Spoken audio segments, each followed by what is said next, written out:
The one we're working on right now, which you'll hear guitar in the background if the microphone picks it up, is a song called Forever and Back, and it is again by another artist, my friend Alina.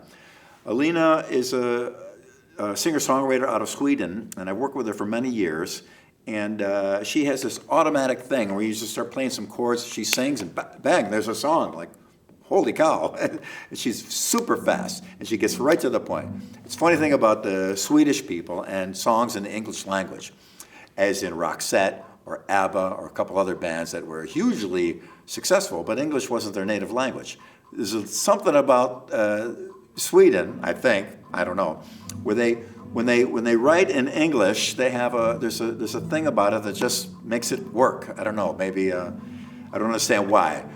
Sometimes a rudimentary understanding of another language removes all the fluff and you kind of get to the point. Maybe that's it, I don't know. But she presented this song to me called Forever and Back, and it was right away. I loved the song.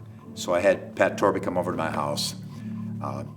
Pat, what do you think? And he's perfect, we got to do it. So sure enough, first day here, when we're working out what songs we're going to work on, I played it for everyone else, and everyone else thought the same way. So we were working on it last night, and it's kind of one of these sing-along anthem crowd, beer-drinking kind of songs. But it's a really good sentiment, Forever and Back. It means I'll love you forever and back. And we were doing it last night, and I was helping out with scratch vocals, and so all last night I could not get it out of my head. I didn't get any sleep, so hopefully that'll happen when it gets released and everybody will listen to it and they can't get it out of their head, because that's what you want in a hit song. Yeah, it's a really cool verse. Chorus is basically a little desperation of, like,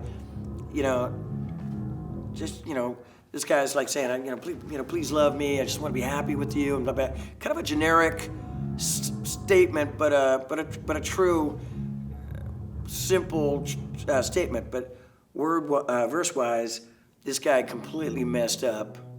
And there's a line that's like, I drink too much, I gamble too much. I'm like, I almost got to fit into that. I almost got to get into that situation. The kid that wrote it probably didn't live the long ass life that I've been living. But fresh from playing the guitar part, so I got the chords in my head. A lot of finger picking and just trying to keep that groove together. That was my challenge. Not speeding up, not slowing down. Anyway, that's the life of a studio guitar player.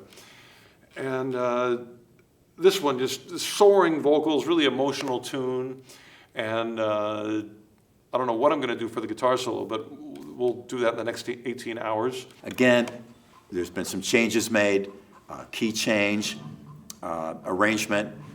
The original was just kind of when you do a demo, it'd be interesting to hear some demos of famous songs. I just got the demo to Freebird by Leonard Skinner. It's on piano. There isn't even guitars until the end.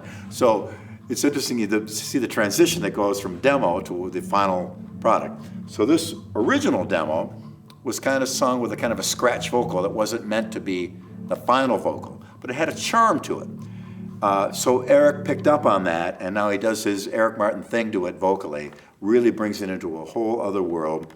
And of course, Paul Gilbert's guitar adds another dimension to it as well. So this is another one we have very, very high hopes for. Forever and Back is a big, beautiful song. I think everybody knew as soon as they heard it that it would, it'd be a pretty epic song. And for me on the drum side was just to play really big, really simple, and support that vocal as much as I could. And I was thinking of Steve Smith, the drummer for Journey, which is interesting because Kevin Elson, worked with Journey on so many of their classic records. So, but Steve Smith was kind of the master of those kind of big tom fills and that kind of 6/8 ballad feel. So he was definitely on my mind when we were tracking this tune.